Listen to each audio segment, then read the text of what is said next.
Bueno, buenas tardes. El tema que vamos a hablar hoy son los Moabim de Dios y su relación con los tiempos finales. ¿Qué es un Moabim? Moabim es el plural de Moed, que es fecha. Se podría decir en castellano, una cita. Es un tiempo arreglado. Dios a los israelitas les dio 7 tiempos arreglados. Lo dio en el capítulo de Levítico, en Levítico 23. ¿Por qué les voy a contar esto? Ustedes dirán si es algo que ya pasó, si es el Antiguo Testamento. La verdad que Dios siempre estuvo hablándonos de Cristo en todo momento. Y estas 7 temporadas tienen impacto en el presente, en el pasado, presente y futuro. Tiene una relación muy importante que ahora la vamos a ver. Estas fiestas, o estos tiempos arreglados, mejor dicho, porque algunas son fiestas, otros no, ya nos estaban hablando de la venida de Cristo. Y es una forma para que también los que están haciendo el discipulado puedan ver el Viejo Testamento, cuando lo leen, con la profundidad y la perfección de Dios, como Dios ya estaba hablando de todo un plan de salvación. También porque ahora empezamos a conmemorar la Santa Cena, acá en Caminar por Fe. Y cuando yo les explico un poco más sobre esta fiesta, van a tener una profundidad mucho mayor. Así es que empecemos. Como les decía, en la Biblia hay 7 temporadas. La primera es Pesaj, que ustedes la conocen como Pascua. La segunda es Panes sin levadura. La tercera es Primicias, fiesta de las Primicias. La cuarta es Shavuot, que es Pentecostés para ustedes. Después tenemos a Yom Teruah, Yom Kippur y Sukkot. Ahora van a ver qué son todas estas. Las primeras 4 que les nombré, Pesaj, Panes sin levaduras, Primicias, Shavuot, son de la época primaveral. Son de la temporada primaveral, y las otras de la época otoñal. ¿Qué sucede con esto? De estos Moabim solo 3 son fiestas, una es Panes sin levaduras, otra es Shavuot y Pentecostés. El resto no son fiestas, pero son tiempos específicos donde Dios le pedía que hicieran algo. Vamos a ir con Pesaj, la de Pascua, y vamos a profundizar en esa. Nosotros lo conocemos como Pascua. No significa lo mismo para el judío que para el cristiano, por lo menos no para el judío ortodoxo, para el mesiánico sí, porque cree en Cristo. Cuando los judíos celebran Pesaj, lo que celebran es la libertad física de irse del pueblo de Egipto. Nosotros celebramos la libertad espiritual. ¿Sí? Entonces, ¿qué pasa? ¿Dónde está esta fiesta descrita? Dice en Levítico 23:5. Dice, en el mes primero, a los 14 del mes, entre las 2 tardes, Pascua es de Jehová. ¿Cuál es el mes primero para Dios? Les paso un dato curioso. Para Dios, el único mes que tiene nombre es el primero, que es Abib. Los demás se llaman segundo, tercero. Después los judíos le ponen nombre, pero en la Biblia solo existe como cabeza de año Abib. Los demás no tienen nombre. Lo mismo sucede con los días de la semana. Para Dios es Shabbat, el único que los demás son primero, segundo, tercero, pero no tienen nombre. ¿Sí? Con respecto a Abib, dice, guardarás el mes de Abib y habrá Pascua a Jehová tu Dios, porque en el mes de Abib te sacó Jehová tu Dios de Egipto. Te sacó de noche, dice. Esto lo dice en Deuteronomio 16:1. ¿Qué pasa ahí? Como dijimos, Pesaj es algo para el pueblo de Israel como la independencia de Israel. Pero ¿qué pasa con nosotros? Como les decía antes, el Antiguo Testamento siempre sombra de lo que ha de venir. Y eso quiere decir que siempre nos está hablando de lo que iba a ser Cristo. El significado propio de Pascua es pasar por alto. ¿Cuándo se empieza a celebrar esta fiesta? En conmemoración, que se la da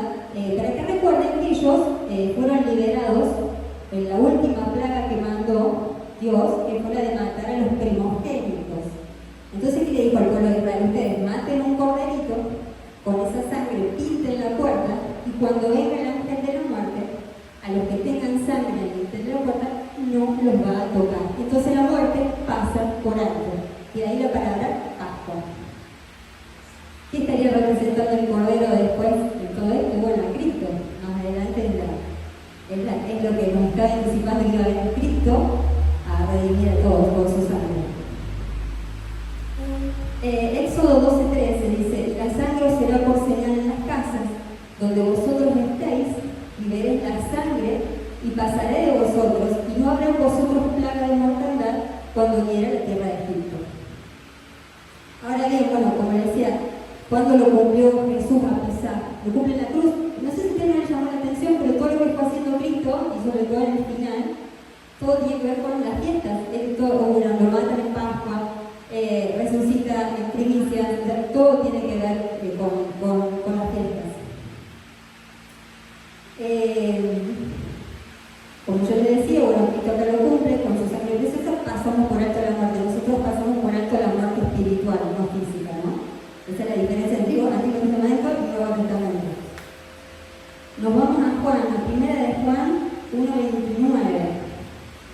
Dice, el siguiente día vio Juan a Jesús que venía a él y dijo: he aquí el Cordero de Dios que quita el pecado del mundo.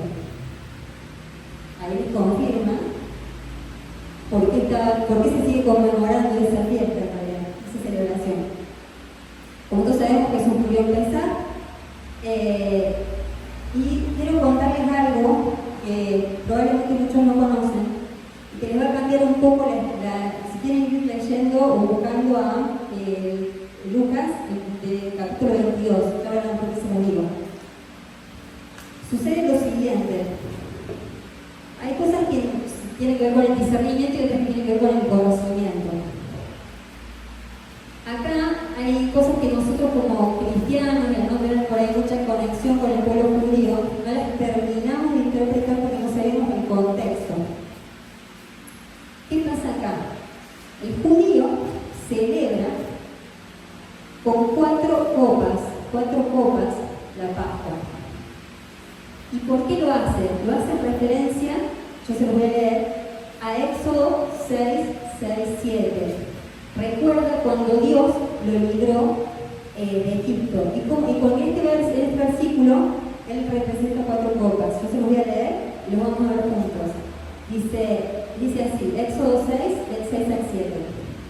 Por tanto dirás a los hijos de Israel: yo soy Jehová. 1. Y yo os sacaré de debajo de las tareas pesadas de Egipto, y os libraré de su servidumbre, y os redimiré con brazo extendido y con juicios grandes, y os tomaré por mi pueblo, y seré vuestro Dios, y vosotros sabéis que yo soy Jehová vuestro Dios, que os sacó de debajo de las tareas pesadas de Egipto.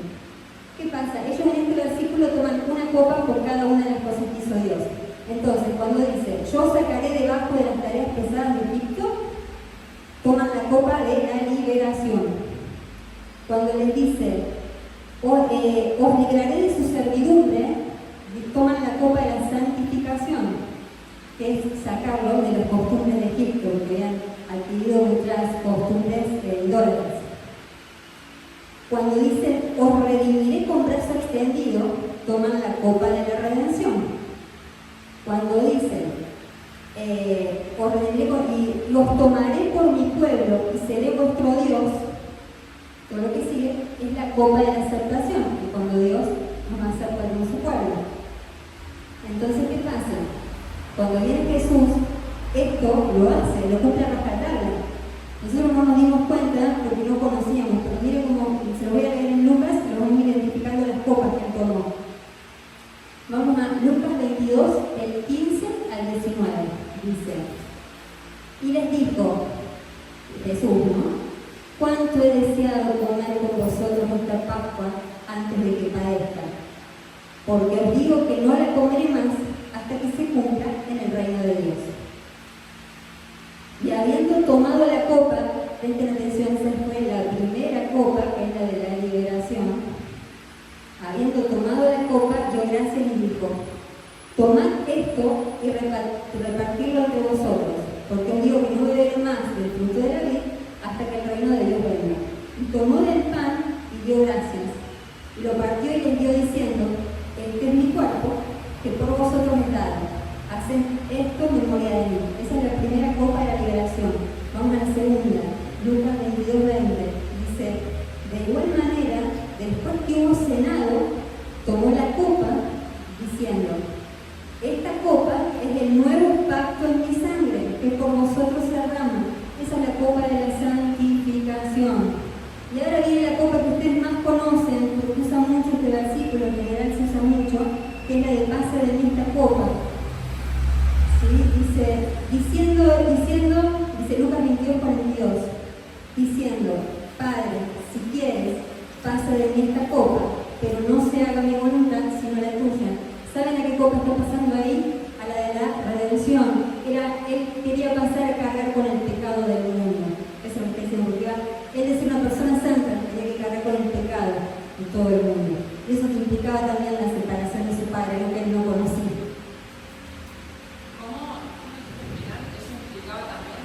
Al estar en pecado, al cargar el pecado, pues, Dios, por Padre, ¿por qué me has abandonado? Porque el pecado crea separación. Él por eso pasa en esta copa. Imagínate por alguien santo, alguien que siempre estaba en comunión con el Padre, él tenía que renunciar a todo eso por amor. ¿Se va entendiendo mejor el significado de ese capítulo de Lucas? ¿Qué pasa acá? Hasta ahí tenemos la copa de la redención. ¿Cuál falta? La copa de la aceptación, que es la que se daría en la cruz cuando Cristo muere y todo su cuerpo nos reconcilia a nosotros con su Padre. Ahí no es que la redención, es la integración de Él con nosotros, del pueblo de Dios, o sea, la reconciliación de la humanidad con Dios. ¿Sí? Acá hay quienes dicen: no tomó la cuarta copa, porque la Biblia no la menciona más. Sí le dieron, dice que cuando van a la cruz le dieron vinagre.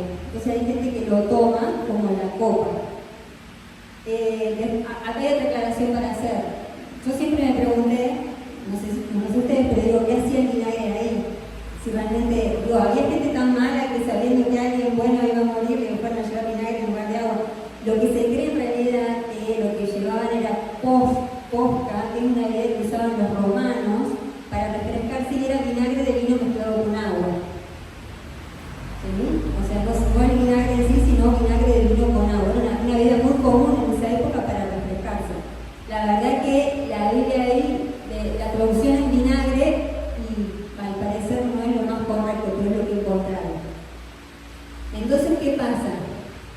Algunos dicen no la tomó porque dice: yo no voy a tomar más vino hasta que no vuelva. Otros dicen que sí. Lo que yo sí les puedo asegurar es que lo que vino a cumplir lo cumplió. ¿Por qué? Porque en la cruz usa una palabra que en griego la traducieron como teletestai, pero en hebreo, que es lo probable que le haya dicho, porque él cuando hablaba así directo a los judíos y hablaba en hebreo, porque todo el Nuevo Testamento está hecho en griego, ¿no? La palabra que usa es Yishlam. Como el hebreo tiene raíces, esta sola palabra, creo que está en atención porque es muy especial. Islam significa tres cosas. En general se utiliza para decir que una deuda imposible fue paga, saldada con totalidad. Pero después de ahí se desprenden tres conceptos. Significa: fue pagado, fue completo, fue perfecto.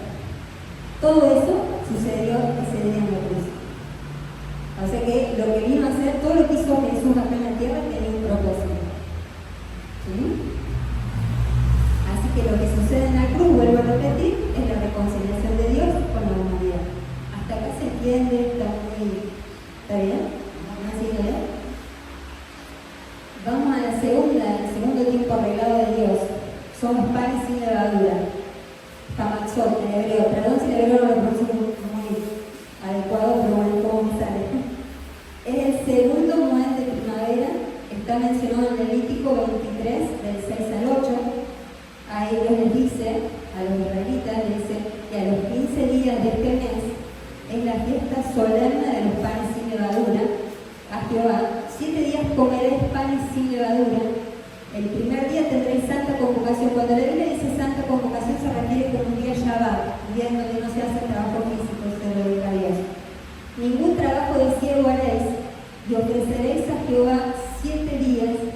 ofrenda encendida. El séptimo día también será santa convocación, ningún trabajo de 6 horas. O sea, esta fiesta, el primer día y el último de esta fiesta, no se hacía trabajo, era santa convocación. Recordemos por qué surge esta fiesta. Cuando Jehová mata al primogénito de todos los hijos de Egipto, Israel tiene que vivir rápido, o sea, todos los israelitas tienen que vivir rápido. Entonces tenían panes, pero no pudieron poner la levadura, tuvieron que salir. Si bien una instrucción de Dios, pero, como ya sabemos, ahora vamos a ver qué significa la levadura y demás, que lo dice muy claro Jesús en Mateo 6, del 5 al 12. Dice, llegando sus discípulos al otro lado, se habían olvidado de traer pan. Esta parte me da mucha gracia porque los discípulos todavía se tener a Jesús, parece. Y Jesús les dijo, mirad, guardaos de la levadura de los fariseos y los saduceos. Entonces ellos dentro de sí pensaban, ellos pensaban dentro de sí diciendo, esto dijo porque no trajimos pan. O sea, la parte espiritual de esta gente no se les revelaba por nada. Y entendiéndolo Jesús les dijo, ¿por qué pensáis dentro de vosotros, hombres de poca fe, que no tenéis pan? ¿No entendéis aún ni os acordáis de los 5 panes entre 5.000 hombres y cuántas cestas recogisteis? Ni de los 7 panes entre 4.000 y cuántas canastas recogisteis? ¿Cómo es que no entendéis que no fue por el pan que os dije que os guardáis de la levadura de los fariseos y de los saduceos? Entonces entendieron que no les había dicho que se guardasen de la levadura del pan, sino de la doctrina de los fariseos y de los saduceos. No se recuerdan mucho cuando salen partido de Egipto, que les pide que dejen la levadura, ellos saben, igual no habían tenido tiempo de leudar el pan, pero una forma de decirle, porque la levadura era propia de Egipto, ellos no la conocían hasta no haber estado en Egipto, no era de ellos. Entonces Dios es también una forma simbólica de decirle, toda la idolatría, todo lo de ellos queda fuera. ¿Sí? ¿Cómo se cumple cómo cumple Jesús este tiempo arreglado? Jesús compara su cuerpo con el pan. Luego dice, este es mi pan, mi representación de su cuerpo. Y es un pan sin levadura, es un pan sin pecado. Ese es el pan que Él va a entregar. Ahí se cumple el tiempo de los panes sin levadura. Él va cumpliendo todos los tiempos, o sea, todo lo que Él iba a hacer acá lo hizo con un propósito. Y Dios ya lo había anunciado 1000 años antes. Vamos al otro tiempo arreglado que se llama las primicias, que son las fiestas de los primeros frutos. ¿Sí? Yo se lo voy a leer, es un poco complicado, pero yo después se los traduzco más en una parte más simple. Porque dice en Levítico 23:9, dice, y habló Jehová a Moisés diciendo, habla a los hijos de Israel y diles, cuando hayáis entrado en la tierra que yo os doy, y seguéis su mies, traeréis al sacerdote una gavilla por primicia de los primeros frutos de vuestra siega. En castellano simple, cuando hayas entrado a la tierra que yo te prometí y cortes el fruto maduro, vas a traer al sacerdote un manojo. Eso gavilla es un manojo, pero no un manojo que trae en la mano, una mano, sino algo más grande, o 2 manos, o algo un poco más grande, eso es gavilla. Dice, cuando cortes el fruto maduro, vas a traer al sacerdote un manojo grande, por así decirlo, por primicia de los primeros frutos de vuestra cosecha. Como veremos, Jehová ya siempre exigía lo primero, ¿no? El primer hijo. Siempre, vamos a ver, por ejemplo, en Éxodo, del 13 al 11, por ahí que quiere que siempre lo primero que va a ser a Dios, lo mejor hay que hacerlo a Dios, ¿no? Es bíblico. Cuando en Éxodo 13:11 dice, cuando Jehová te haya metido en la tierra del Cananeo, como te ha jurado a ti y a tus padres, y cuando te lo hubiere dado, dedicarás a Jehová todo aquel que abriere matriz, o sea, el primero, el primogénito que abre matriz. Y asimismo, todo primer nacido de tus animales, los machos serán de Jehová. Mas todo primogénito de asno lo redimirás por un cordero, y si no lo redimieras, quebrarás su servicio a los muertos. También redimirás al primogénito de tu hijo, o sea, tiene que matar un cabrito por el hijo.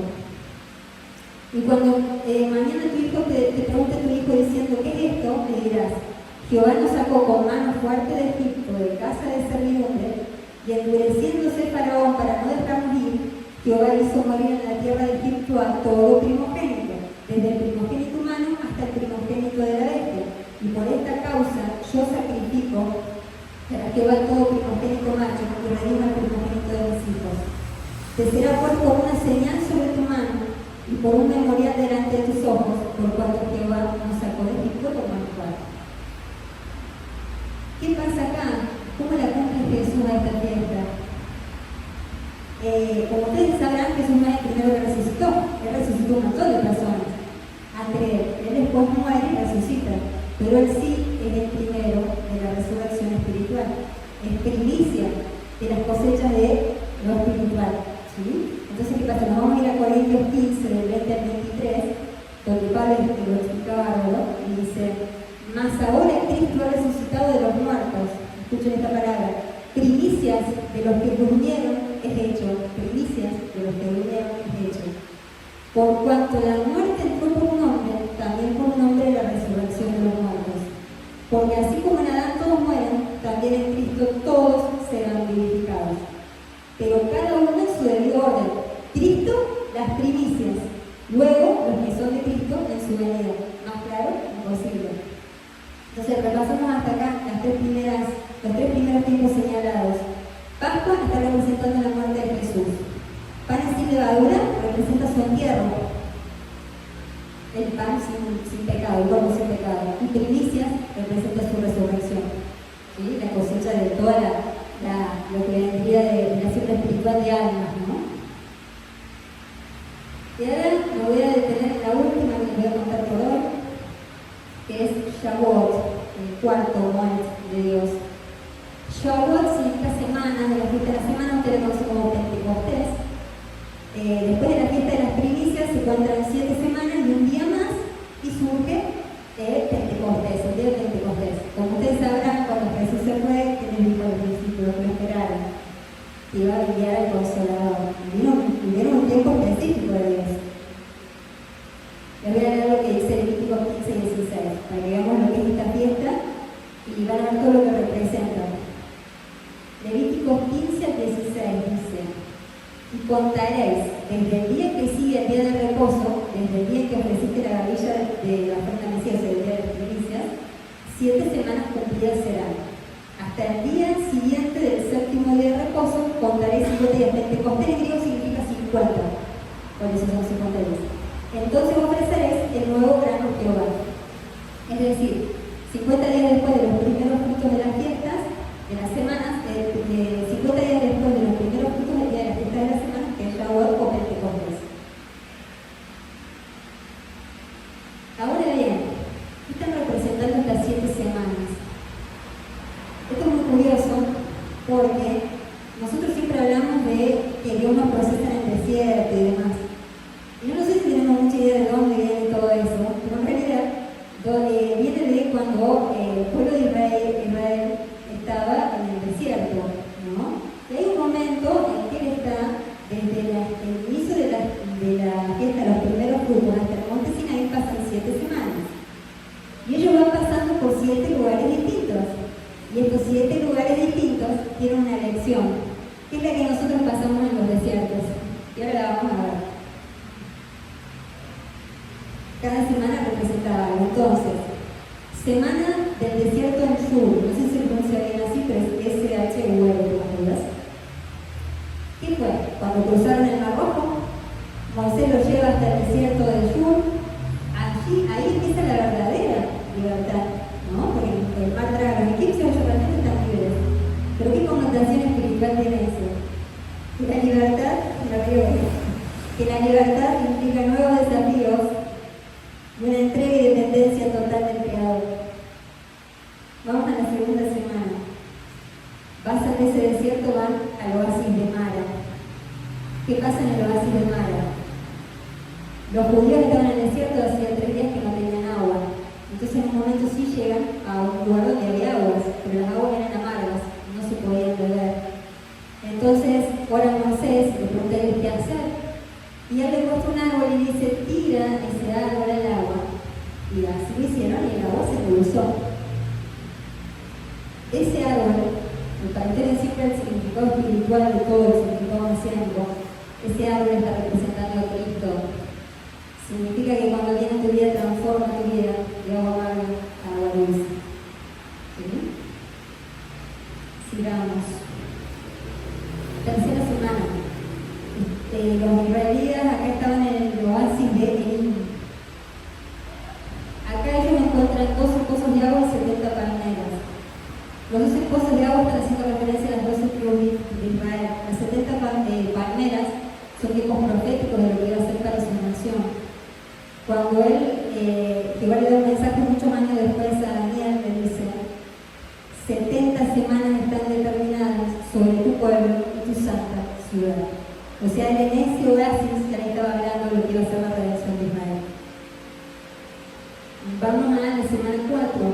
desierto de Sin.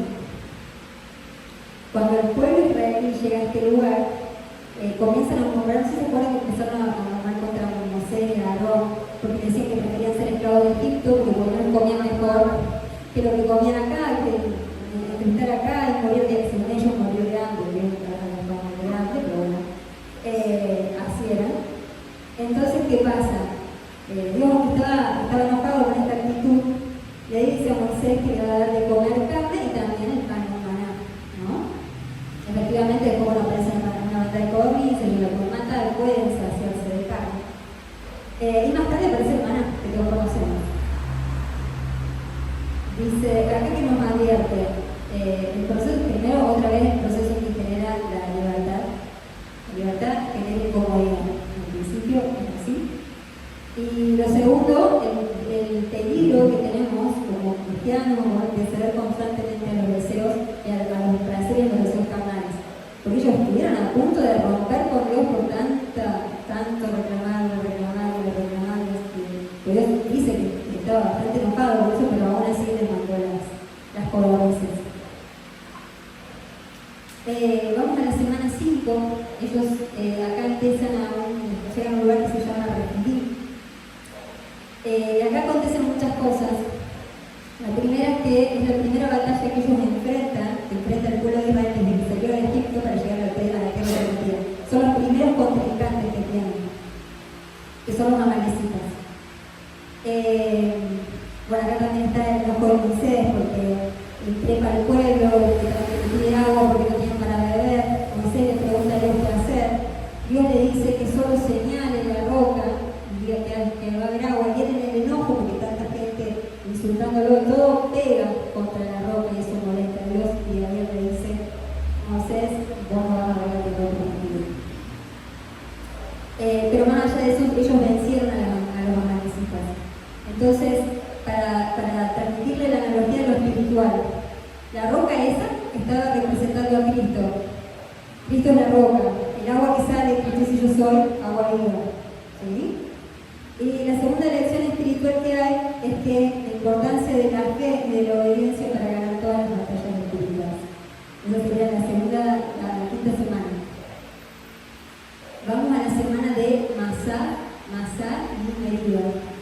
Ese es el nombre que Moisés le dio al lugar donde estaba esta roca, por todo esto, porque, no sé, vamos a Éxodo 17:7, dice, y llamó el nombre de aquel lugar Masá y Meribá, por la rencilla del hijo de Israel, por todo lo que le han recriminado, y porque tentaron a Jehová, diciendo, ¿esto pues Jehová entre nosotros o no?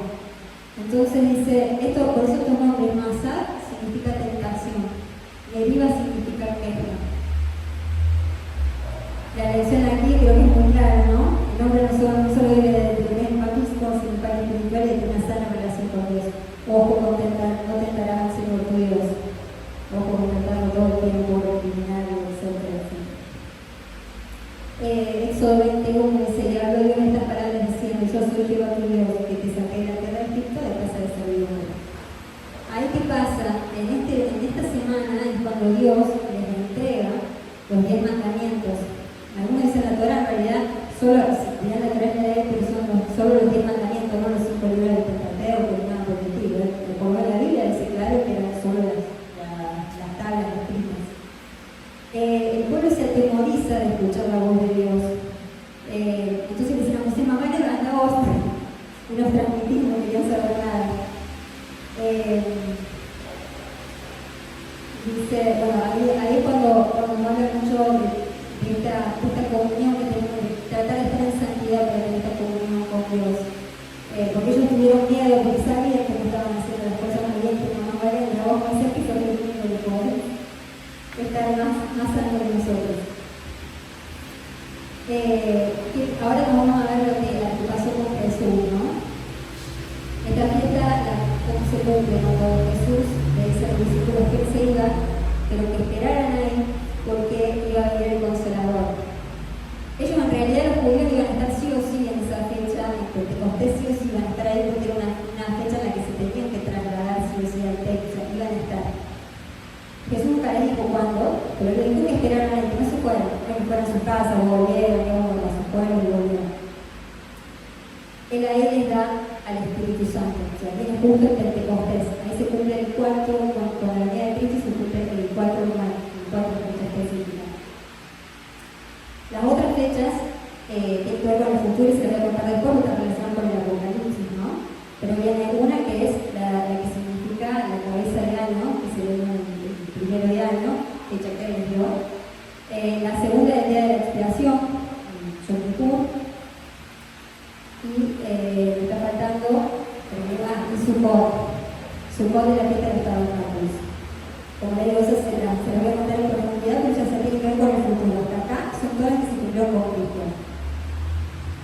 Como yo te digo, la Biblia tiene varias capas. Uno puede leer lo que dice, después leer la parte como le explica el contexto histórico, que se lo di, muy por encima, pero se lo di. Contexto mesiánico, donde está representado Cristo en todo esto. Y si quieren, vamos a hacer una analogía del espiritual, con lo que es el proceso del cristiano cuando conoce a Cristo, ¿no? Y lo vamos a relacionar con estas fiestas. Vamos al principio. Lo que pasa todo creyendo cuando se acerca a Cristo es empezar nuestra libertad del pecado cuando conocemos a Jesús como nuestro Salvador. Los panes sin levadura, nuestro compromiso de quitar toda levadura vieja, toda creencia, ideología, rituales erróneos que nos vengan de Dios. Digamos, enterrar al viejo hombre para dar lugar al nuevo hombre. Primicias de nuestro bautismo, ¿no? Nos presentimos espiritualmente. Y Shavuot,